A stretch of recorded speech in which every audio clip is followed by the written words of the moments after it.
Okay, thank you very much. I'm very honored and glad to be able to speak to you tonight. And I wish I could be there in person, but New Jersey is a long way from Utah, and maybe some other time I will come out there and be able to talk to you in person and see you and look through some of your telescopes, which I hear are amazing. So that's really very good. So I'm part of the North Jersey Astronomical Group. So our t-shirt looks like this. So we've been going for about 30 years and have a smaller group than you and much better light pollution than you have out in Utah. At any rate, I'm a retired professor from a local university. Uh, Thank you. I've taught there for 42 years and now I've been retired for a while, which of course means I'm busier than ever doing all sorts of research projects and have very much fewer students. So only a few of them to advise. We do real projects with them. So at any rate, let me show you some of the interesting things that I've been doing recently.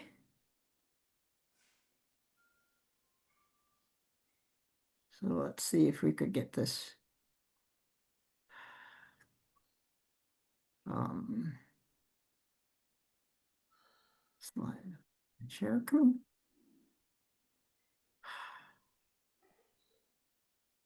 From the beginning.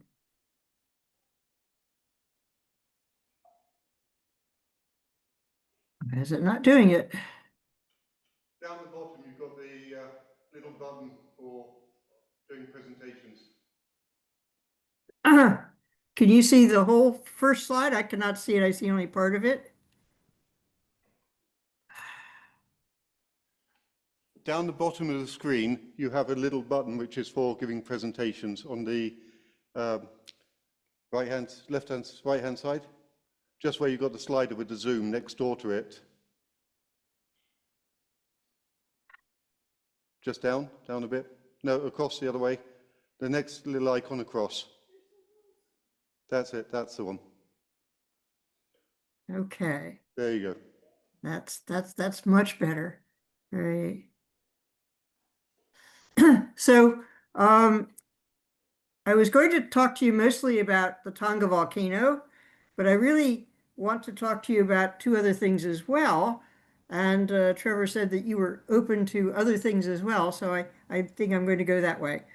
So the talk is really going to be about the sun and the sorts of things that the sun can do for us.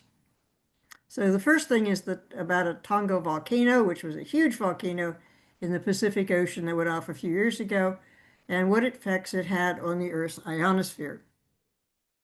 But the sun has done other things for us besides uh, showing us where the ionosphere is and making the ionosphere in the first place.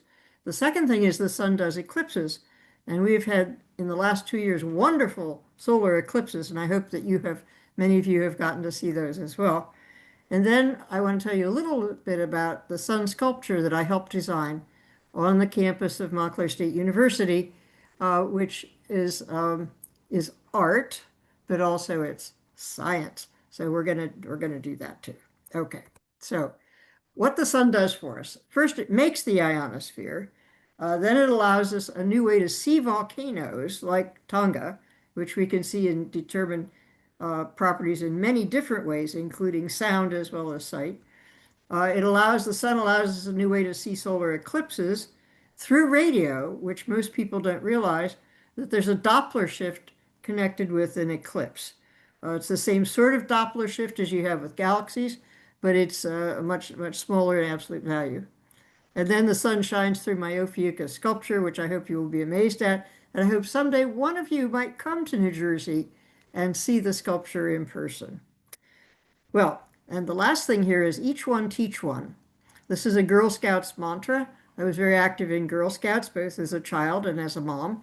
And the idea here is that when you listen to something or read something, you learn something, and you learn something that excites you and say, wow, I didn't know that.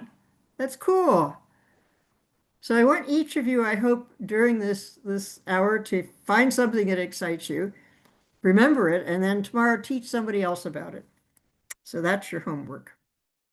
All right, so what's the ionosphere? So it's a layer, in fact, a multi-layered layer above the Earth's surface in the air before you get to space. It has levels that are called the E layer and the D layer and the F layer and F1 and F2 for convenience of various different things. At any rate, in order to find out what the ionosphere is, it's of course a sphere which has ions in it. And before we know what an ion is, we have to ask what is an atom. So I hope everybody knows what an atom is. What I teach my students to do for an atom is you make a fist in one hand and you take your other finger and you go round it. So this is the nucleus of the atom. It's positively electrically charged. And here's the electron, and the electron is negatively charged. It's attracted to the nucleus, but it's moving, so it can't get there. It goes round and round and round. So that's an atom. Uh, well, what's an ion? Uh, does anybody in the audience know what an ion is and can say it out loud? That's where it's got excess or deficit of ions, of electrons. I'm not sure who's able to hear you. If anybody'd like to speak into a microphone, that would be good. Otherwise, I can't really hear. Actually, everybody's sort of sitting quite a way away from the microphone, so I wouldn't ask that type of question. Just continue on with the talk. Okay, do you know what an ion is? Absolutely not. Okay, there you go. All right, so an ion is an atom that's been pulled apart. So you have the atom and you have this electron going round and round about it. So, but then if it's pulled apart and it's over here somewhere and it can't see where its nucleus is and it's separated, then it's called an ion. And so it is separate and they could go their separate ways. But an ion is unstable or in fact temporary because there is an attraction between these two. So they will say, oh, and they will come back together and go round again. Uh, so it's only a temporary thing to have an ion. But then if you're going to have an ion sphere, you need a bunch of them and you need them to keep being there. So you have to keep making them again and again and again. So the ionosphere on a chemical nature is a very, very active place. The atoms are coming apart and going back together and coming apart and going back together again and again and again on a period of minutes. So you have to keep doing this a lot. And we have to ask what can make it pull apart like that. And what happens is that the sun produces ultraviolet light, and the ultraviolet light breaks atoms apart. So they come apart, but then they're moving around, and they will eventually either find their own nucleus or somebody else's and go round it. And then the sun shines more, and they break apart again. So the important physical conditions for making an ionosphere are lots of sunlight, and especially lots of ultraviolet sunlight. And that does happen in our system with our sun. The other things that are important, so the ultraviolet light tears it apart. The things that bring them back together are the movement of the particles. So you have to have some sort of nice temperature, so they're moving, and some sort of nice density, so there are lots of them. And that sort of thing plays a role in this dynamic balance between pulling apart and coming back together again. So something that surprised me when I learned it recently is that in the ionosphere, I thought it was all ionized, but no, it's only maybe 10% ionized and the rest is still neutral. But it's enough that it can play with radio waves. So the people who play with radio waves as a hobby are called ham radio operators, and there are many of them around the world. I know at least one in Utah. That's Ron, but there probably are a lot more. So I want you to think about how many there might be in the whole world, how many there might be in the United States, so a smaller number than that. How many are there in Utah, which is even smaller than that? And then how many are there on my HamSci team? All right, so a little bit about HamSci. This is a project mainly out of Scranton University in Pennsylvania, but also out of NJIT in Newark, New Jersey, also University of Alabama, University of Rice in Texas, and several other places. MIT is involved as well. But at any rate, so the team is ham radio operators who provide the data and scientists who analyze the data. So I'm one of the 7 scientists. And then we have all the hams who are providing the data every time they talk on the radio. So let's see what we think. So I hope somebody has ideas in their mind about what these numbers might be. So here they are. In the world, there are about 3 million people who have a ham radio license. And the license allows you to broadcast at certain frequencies and with certain power, small power, and that sort of thing. Um, so, but once you broadcast, your radio signal is out there somewhere, and then anybody can listen because it's in the free air. So you don't have a license to listen, but you do to broadcast. All right, and these things are limited by the number of by the federal governments in all the different countries, and so there are on the order of 3 million people around the world that can do this. How many are there in the United States? Well, there are roughly 750,000, so almost 1 million out of the 3 million. How many are there in Utah? Well, when Ron and I talked about it, we thought maybe there were 1,000 in Utah. We're not sure, but that's, I think, a goodly number. And 250 of them seem to be active and on the air quite a lot of the time. So it's a big hobby. In New Jersey, it's a bigger hobby than amateur astronomy is. So lots of people. And then how many of them are on the HamSci team? We have 1,400 people, a little more than that now, that listen to our email or on our email chain and get notices and things and ask questions. It's a very active chain. Okay. If you want to find out more about us, the website is hamsci.org, and we have many pages there, and you could click through them and find out about stuff. So HamSci is an acronym. Ham radio is the first part, and then Science Citizen Investigation. This is one of the citizen scientist projects around the world. There are many, many of them. There are many hobbies in which people are interested enough and active enough to provide real science, either data or analysis. So there's the bird people, there's the galaxy people, there's the weather people, all sorts of different projects. So for HamSci, we have these particular goals in mind. So our official goals are to advance scientific research through ham activities. And mostly the hams just talk and we take statistics about how far their signals go. We encourage the development of new technologies. So we have a group that designs, manufactures, and deploys new types of radios, the very specialized radios. We provide educational activities both for hams and for the public, do outreach. And we use particularly these resources. RBN is the Reverse Beacon Network. The WhisperNet is weak signal processing reports for very low energy signals.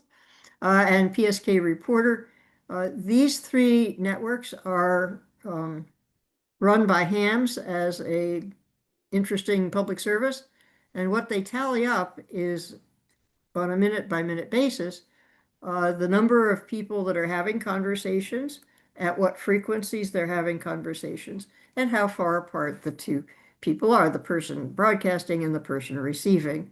And that data is just tallied, and we're doing statistics on the number of these reports and how far apart the people are. And it's up to 20 million conversations a day. We're into big science now, big data. Our project is funded by the National Science Foundation a little bit, by NASA a little bit, by the ARRL, which is the radio group, and ARDC, which is another radio group, a few thousand from them. So the projects involve using this new tool, this massive amount of data, and doing statistics on it, that has turned out to be a very useful tool in several different ways. So we have the hardware design people, we have the software design people, and now our data is all up on the MIT Madrigal repository, which you probably know about.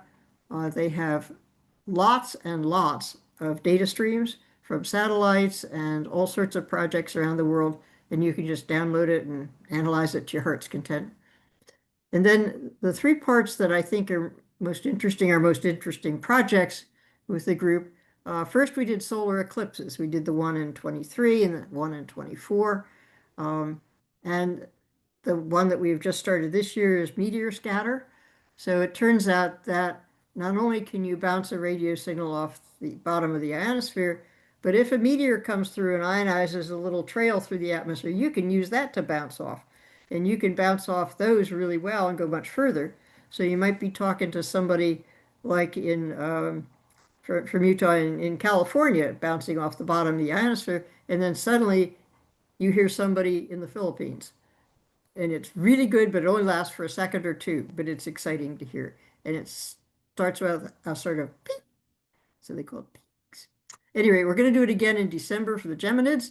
And if you have people who you know who are have ham radio, we ask them to change the frequency a little bit and take part in this experiment.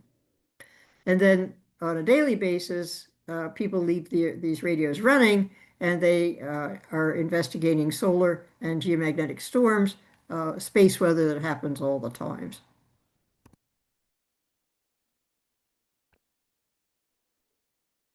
So I want to tell you one case study at first, the one that really intrigued me. It's how the Tonga volcano explosion disturbed the ionosphere and how ham radio contacts showed it. And that was a new result. This little island out in the Pacific, South Pacific, sort of to the right of Australia, blew itself up on January 15th, 2022 at 4:15 UTC time. Bam! It just blew itself up. Um, so it was absolutely huge explosion. It was an undersea volcano in that it had already blown the top off the thing some years previous and then built up pressure and then it blew up the base of it, which was already under the surface of the Pacific Ocean. It's called the Hunga Tonga Hunga Hahape, or just the Tonga volcano. When it blew up, it killed two fishermen very near to it. And then tsunami warnings were issued. And people around the Pacific Rim closed beaches and got people out of the water, except for one group in Peru, which decided not to clear the beaches. And the wave came up and took two people out and drowned them there. But otherwise, had very, very small amount of fatalities.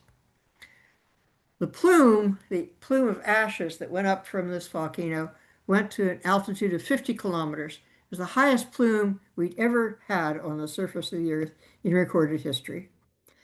And adding up the energy from that and from the seismic event, it turned out to be the most energetic single event ever on the history of the surface of the Earth, just a bit more than Krakatoa, which happened in 1883. So this was little island nobody had ever heard of before, but it blew up in a tremendously energetic fashion. It also had triboelectricity, so as the ashes are going up in this column in the air, they rub on each other, and when you rub stuff, you get electrostatic discharges, and you get lightning. So this cloud, this column of cloud, had the most concentrated lightning ever, and the peak was 2,600 flashes of lightning per minute. Can you imagine? I think some bird in there was blinded and also deafened by the thunder. Just amazing. 2,000 flashes all the time. Uh, it also had the highest altitude that lightning had ever been recorded at, between 20 and 30 kilometers up. And the lower picture there is a picture from a spacecraft looking down at the volcano, and the orange part are all the lightning flashes. Pretty exotic. The initial sonic boom was a pressure spike. It traveled around the Earth 4 times in all directions. So it went this way and that way and this way and that way, all of them 4 times around. I'm going to show you some of the small types of apparatus that recorded them the first 2 times, but then uh, really good apparatus recorded them all 4 times. Amazing. So the plume, here's a picture of the plume going up. Uh, it had a lot of turbulence in it, a lot of latent heat, and eventually kept on making waves, kept on booming for 12 hours before it settled down a little bit.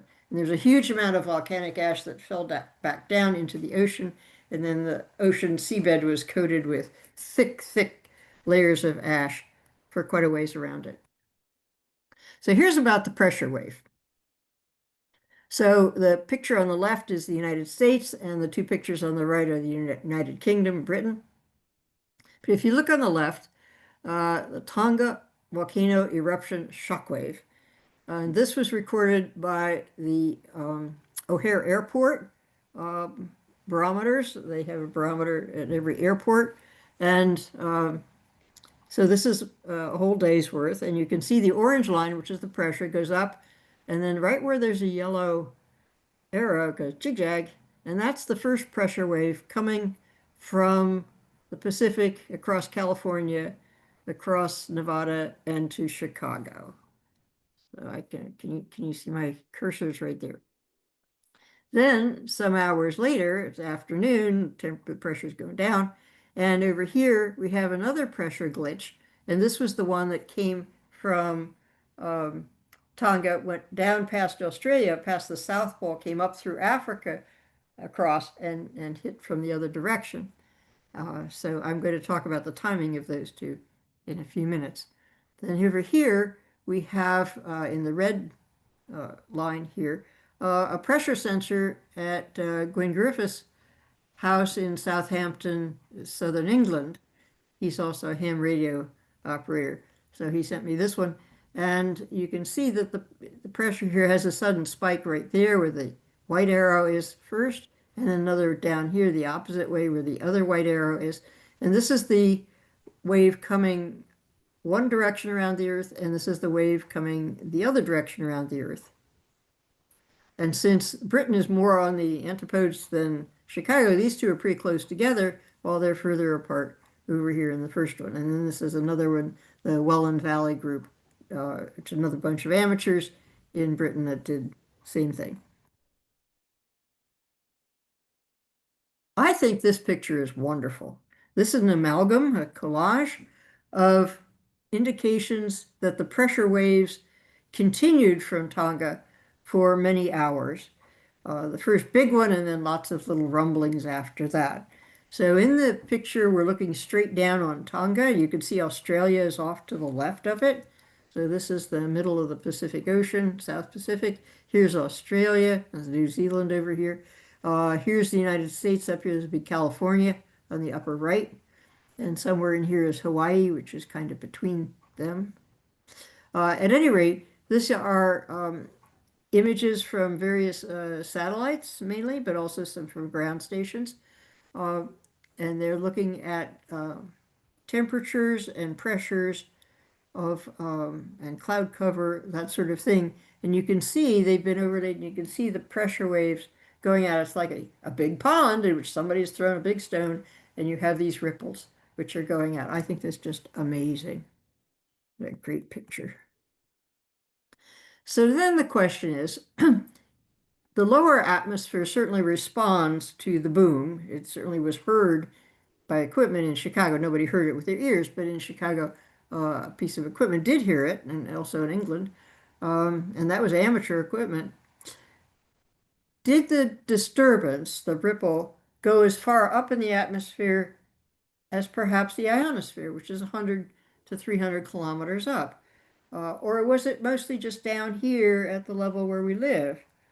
And what I want to try to tell you today is, yes, it did go as far as the ionosphere, and ham radio could measure it there.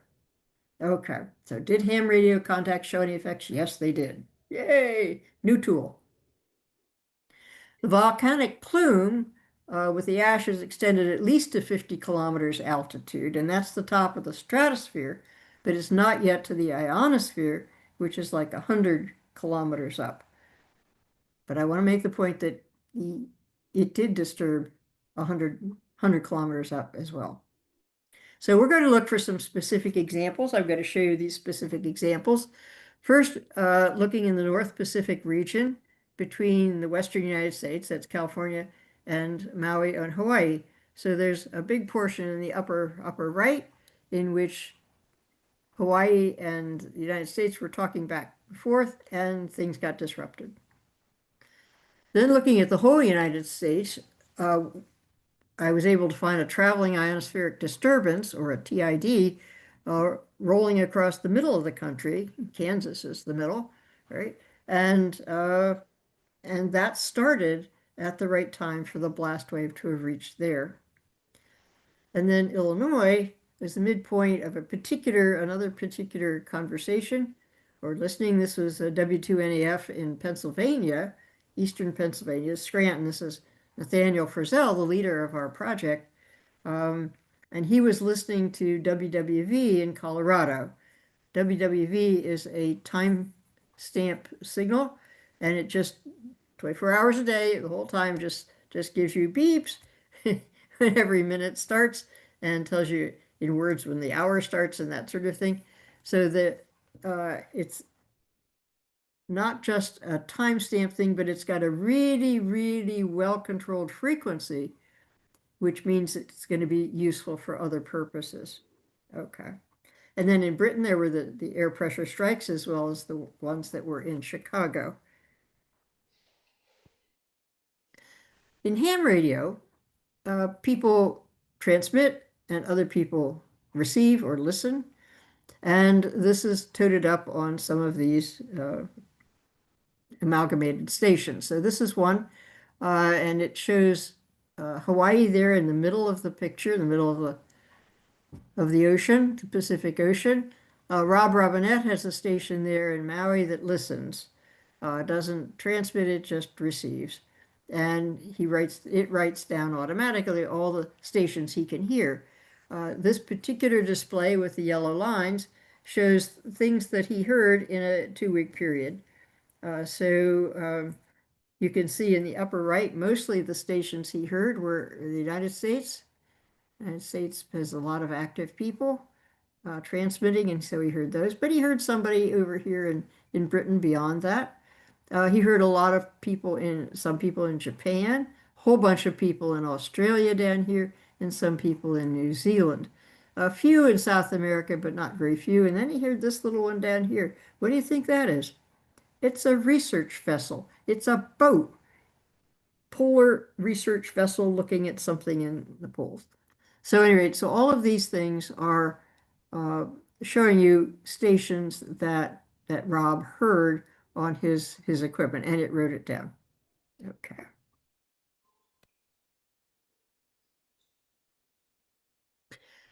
There are many ways to measure speeds, like that first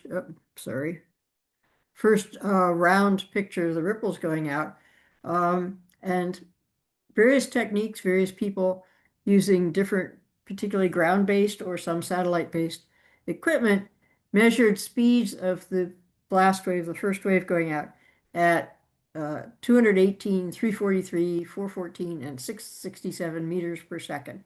So that's 200, 300, 400, and 600. I think it's interesting that they bracket the speed of sound in air. Speed of sound is 350 meters per second. So the 343 is probably measuring sound waves. And that will come out to be a very interesting number for our work as well. So Tonga exploded at 4:24.25, that's 4:15 on a clock UTC on that day in January. So the first example I want to talk to you about is the distance from Tonga to Chicago. So that's where the O'Hare Airport people heard it. And that's 11,398 kilometers. And it heard it at 8:20 in the morning. And so if you find that in UTC, it's 1400, 14.3. And taking away the time that it exploded, it was a difference of 10 hours. So I think that's sort of intriguing. So in the middle of the Pacific Ocean, to get to Chicago takes 10 hours, right? Um, Not so much different from an airplane. The velocity came out for that one to be 315 meters per second. So distances closer to Tonga than Chicago would have seen the effects of the blast earlier, maybe from 5 to 14 UTC. So I decided to look for those. And one of the ones I looked for was these conversations that were heard on Maui, where Rob Robinette had his equipment. Um, so I found two of them, one in person in New Mexico, um, and one person in California. So they were Patrick and Etienne, and they had their machines on automatic. So every so often it would go, hello, hello, my name is, and I'm located at latitude and longitude. Hi there. And so it was just an automatic cadence. One was half an hour, one was every 8 minutes. Um, and those cadences were disrupted between 9:30 and 10 o'clock hours UT, which indeed is between 5 and 14. So I thought that was good. And then I looked at Frizzell's listening to WWV in Colorado and found that that had a big disruption. And the midpoint then would have been in Illinois, and that's the midpoint when things uh, show you that the ionosphere is involved. These gave velocities between 304 and 350 meters per second. Average came out to be 321, which is just in that. So we're in the 300 meters per second group, which is this one up here, 343. So here's the first one, which is the people in New Mexico and in California. Broadcasting on a cadence, you could see the cadence, ba-ding, ba-ding, ba-ding, ba-ding, both in the blue one and in the orange one. These are two just separate people. The blue one's the New Mexico guy, and the orange one is the California person. And I've circled in green where there are gaps in their cadence. So their cadence was going along, but it was not heard at somewhere like 9:30 and sort of 10 o'clock. It was disrupted. So the idea of the picture is that the bottom of the ionosphere is pretty much flat. It's like a mirror, and that they're bouncing signals off of it. But then something comes along and messes up the nice mirror surface, and the signals don't bounce well, or they go right through. And then it calms down and it becomes a mirror again. So that's what you're seeing in those green circles. Another type of behavior is called a TID, the traveling ionospheric disturbance. They come in both two sizes, medium scale and large scale. This one is a large scale one.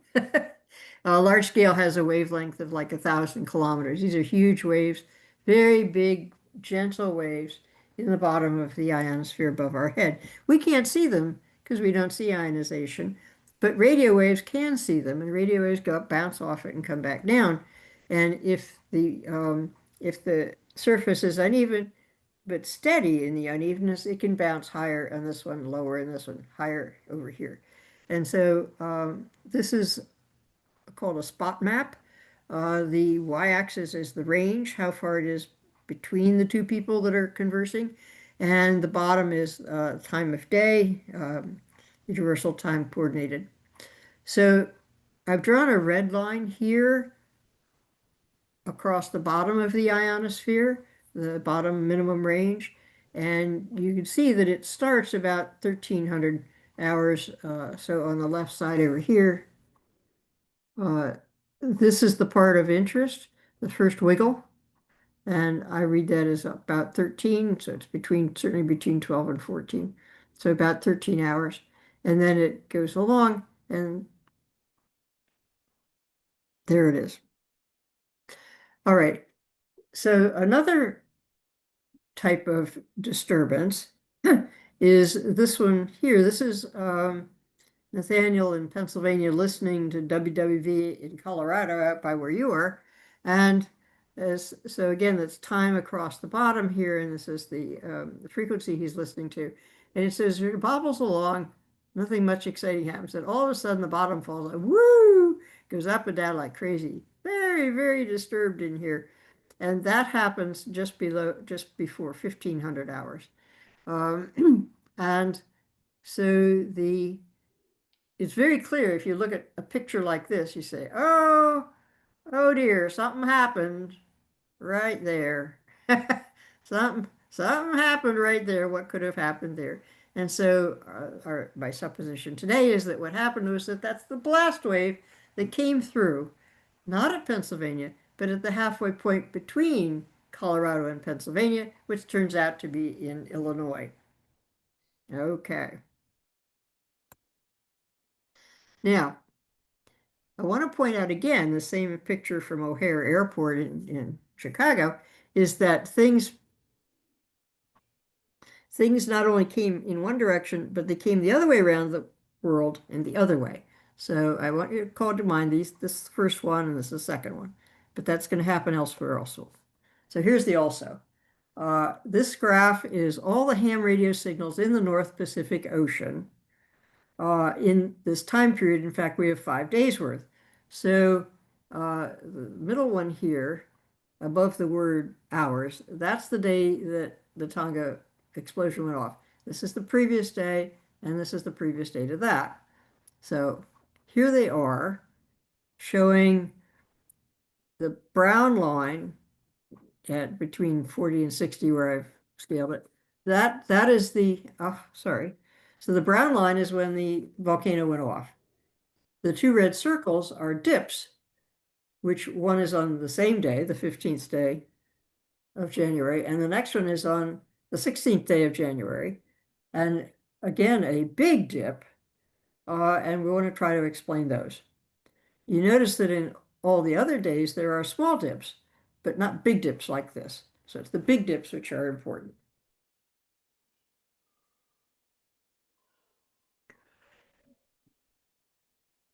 The initial blast from Tonga that I've been talking about going northeast, going between Hawaii and California, um, in the North Pacific, had at 10 o'clock that day a huge drop.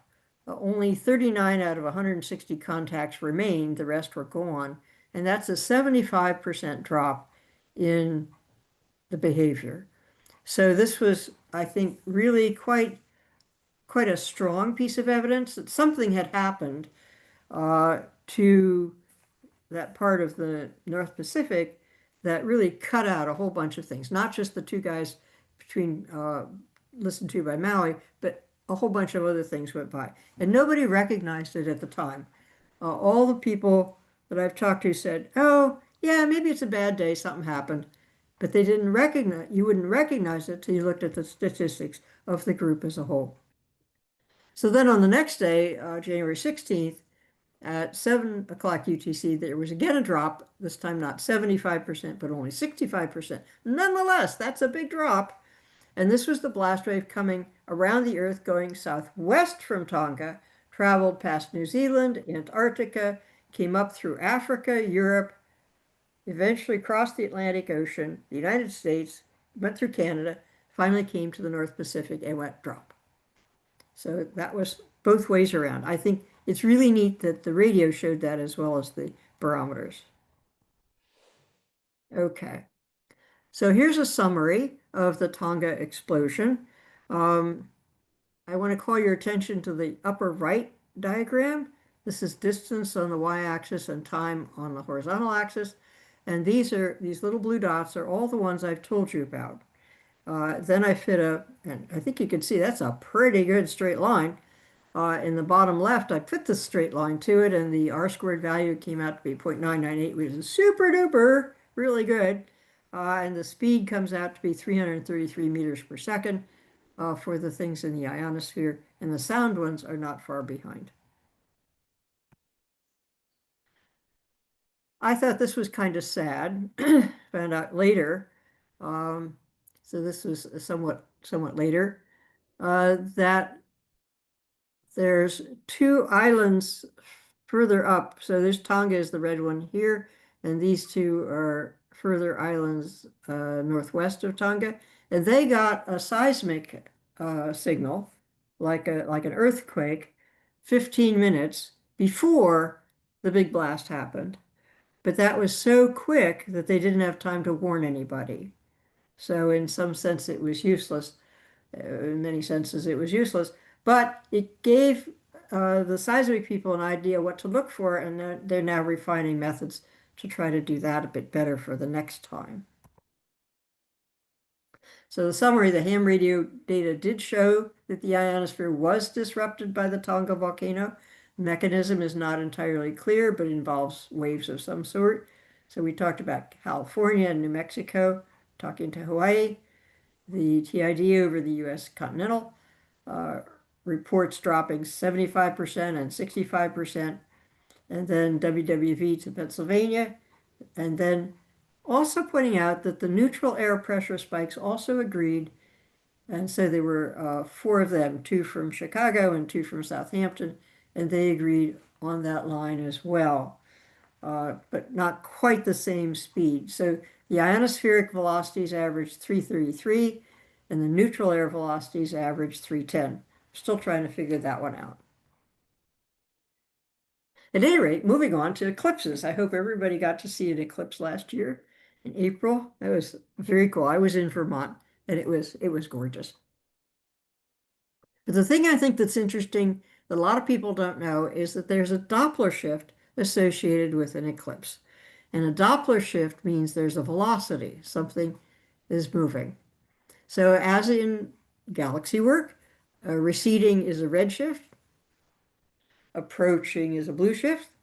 And the way I remember this is R, receding and redshift both begin with the letter R, so it's alphabetical. Anyway, so the second thing is radio technology has come a long way in the last 10, 20 years. And in particular, GPS clocks are extremely precise. And they can measure a 1 hertz shift in a 10 megahertz signal. So GPS clocks are what you have in those little gizmos in your car that tell you where to turn left. So let's think about an eclipse. As the sun is covered up by the moon and it begins to get dark, the ionosphere fades away at the bottom because that's the farthest part from the sun. And so it appears that the ionosphere recedes skyward above our heads.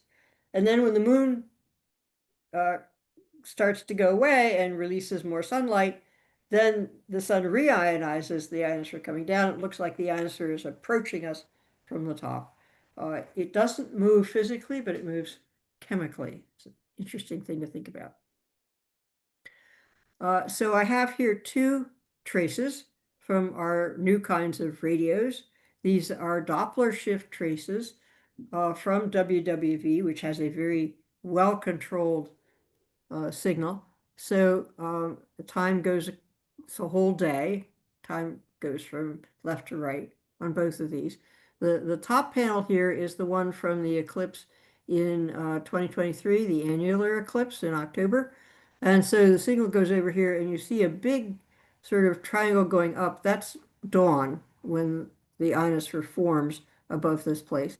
And then you see this little S curve goes down and up again. That's the eclipse.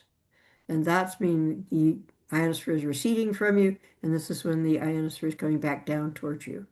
How cool is that? So the next one, the one below it, is the 2024 total eclipse in April. And so it looks very much the same. It's the same equipment, same person, same radio, same place.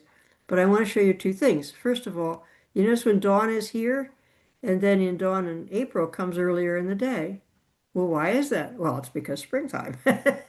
So I think it's interesting to see, you can see where dawn is coming in, it's moving along. And the second thing is you can see that the eclipse was at a different time of day.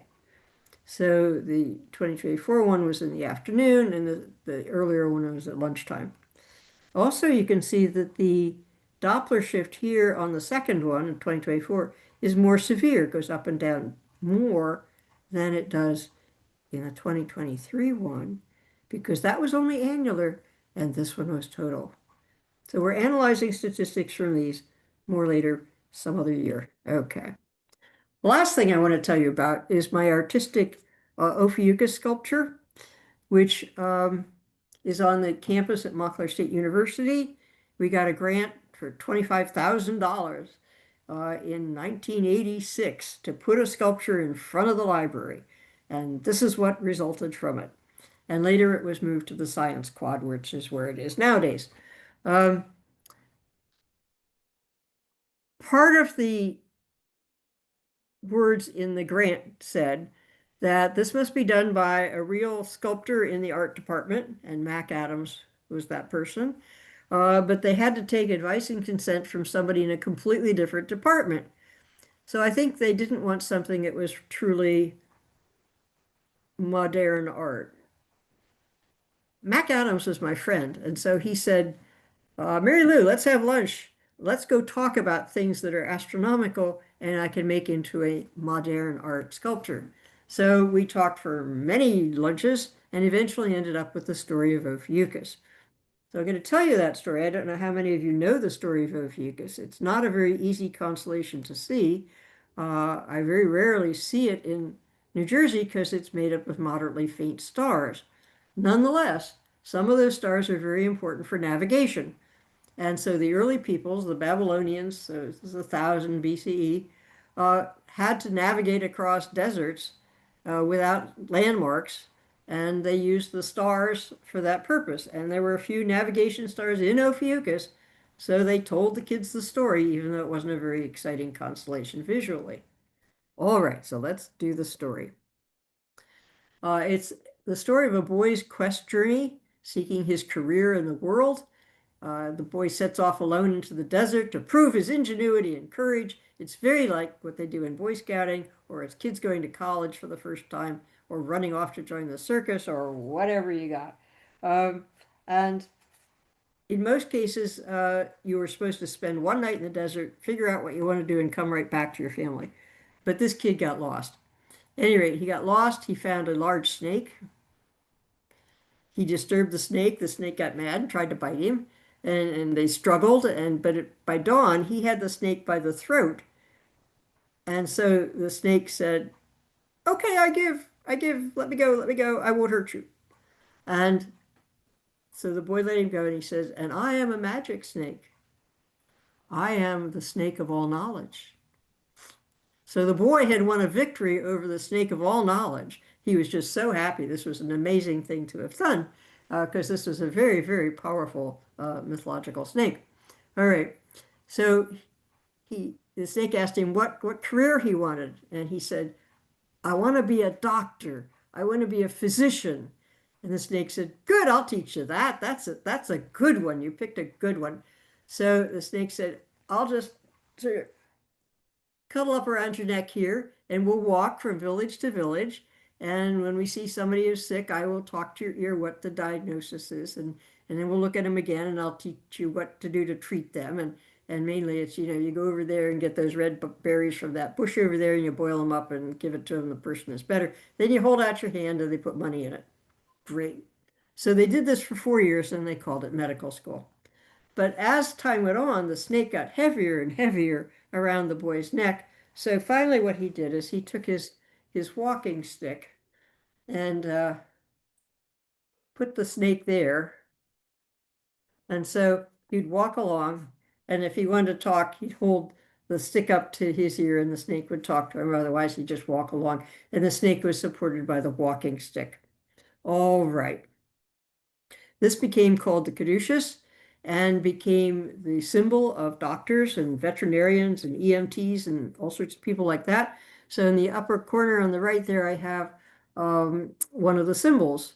This is from an EMT truck, and there you can see the stick with a snake around it. That means a doctor is aboard. All right, here's also a sculpture, Greek sculpture in marble of Ophiuchus with the stick and his snake. Um, and that was powerful stuff. Eventually, as they were heading back after the 4 years of medical school, the snake taught Ophiuchus how to raise the dead. And that's what he did then after that. He just raised the dead, no house calls for him anymore. But eventually this annoyed Pluto because Pluto was the god of the underworld and people were going back upstairs. And he didn't like that. So he asked his brother Zeus, and Zeus says, I'll take care of him. I have thunderbolts. I will find Ophiuchus and kill him for you. So he found him when Ophiuchus was treating his last patient. The family had brought a bag of gold. He was doing his dance and thing, but the patient was not back alive yet, and he got killed and then flung up in the sky. And then Zeus says, "Oh, what the heck?" He takes the patient, he flings him up in the sky as well. All right. Um, so now they're astronomical. So now we're going to get the astronomy part of it. All right. Here's what the constellation Ophiuchus looks like, according to one artist. So in the right-hand panel, you see a man. He's holding a big green snake. Um, you look down by his foot and you see what looks like the lobster, but that's Scorpius the scorpion. Um, and so he's right near Scorpius. In the left picture, you see the diagram just on a astronomical map. Here's Ophiuchus is really just a blob with there you go, blob with a snake coming out the right side, a snake coming out the left side, and one foot going down here. Um, and there are several Messier objects in there, so you could see them. Not far from Scorpius, so you look at the bottom here, here's the top of Scorpius, and it would go down to Antares there and go down and form the loop. And this is very near the center of the Milky Way. So it's small stars, but it's in a good position. Here's a map of the sky, uh, constellations, and the blue line across the middle is the equator. The red line going up and down is the ecliptic, the path of the sun. And Ophiuchus is over here on the right panel.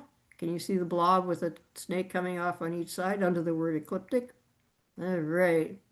And the important thing is that the equator goes through there. So Ophiuchus is a marker of the equator.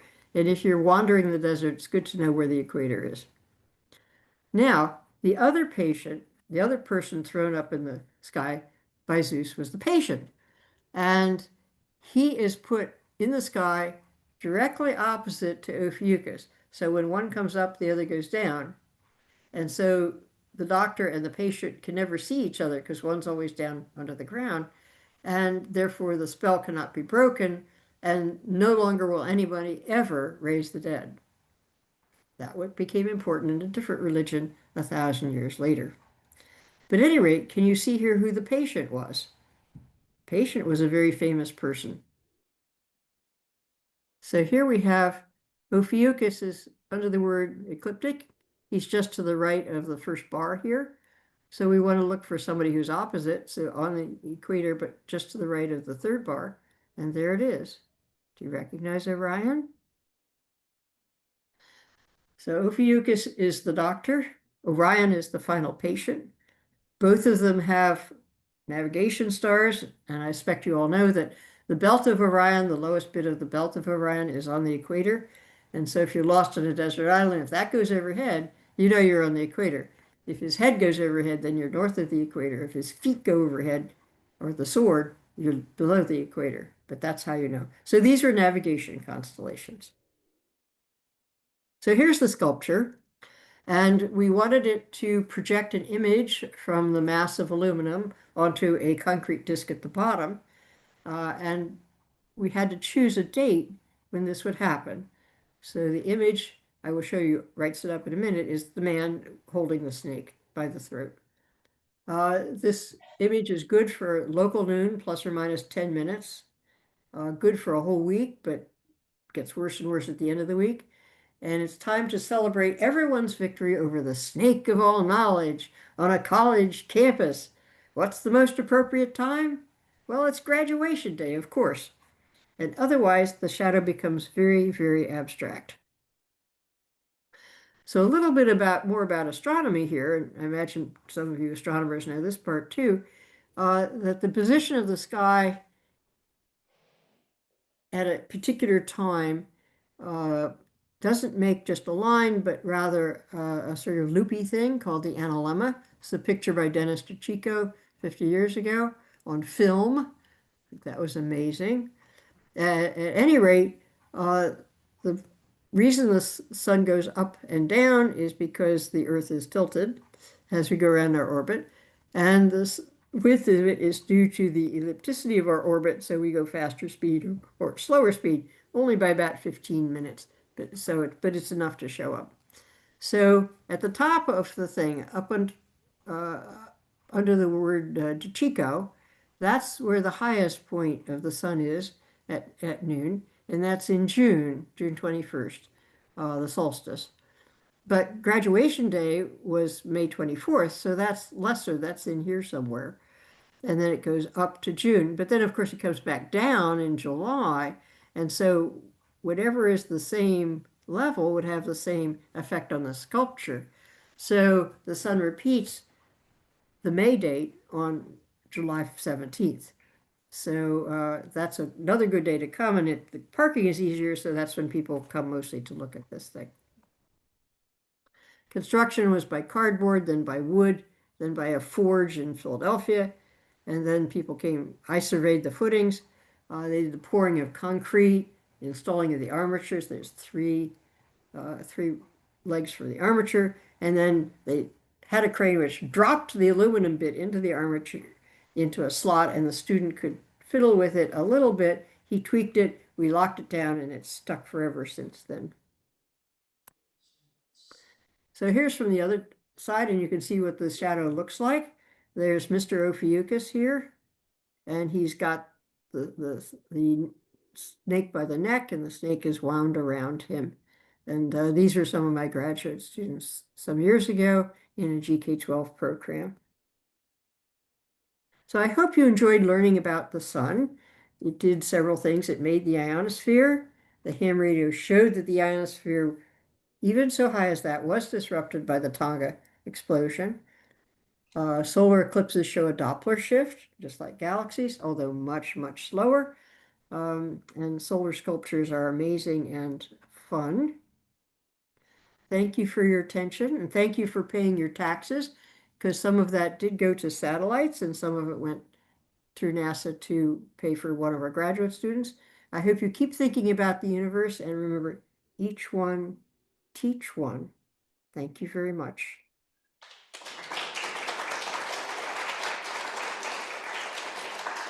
Thank you. That was fascinating. I think we thoroughly enjoyed that. So thank you very much, especially around the sculpture and the story behind that. So, right, I'm going to just share my screen now.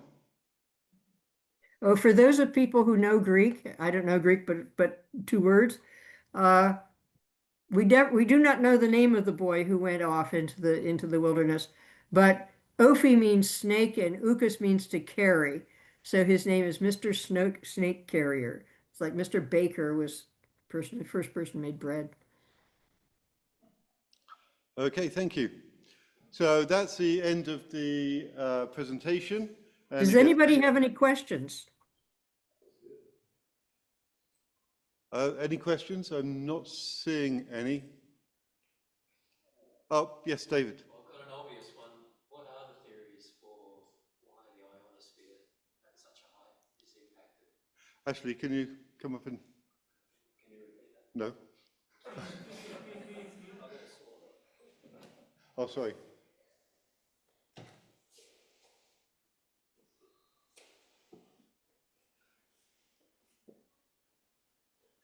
Hello, thank you. Wonderful lecture. What are you mentioned that there are many hypotheses as to why the ionosphere was impacted at such a height beyond the 50 kilometres of the plume. What are some of those theories? The problem involves getting energy and momentum from the lower atmosphere up into the ionosphere.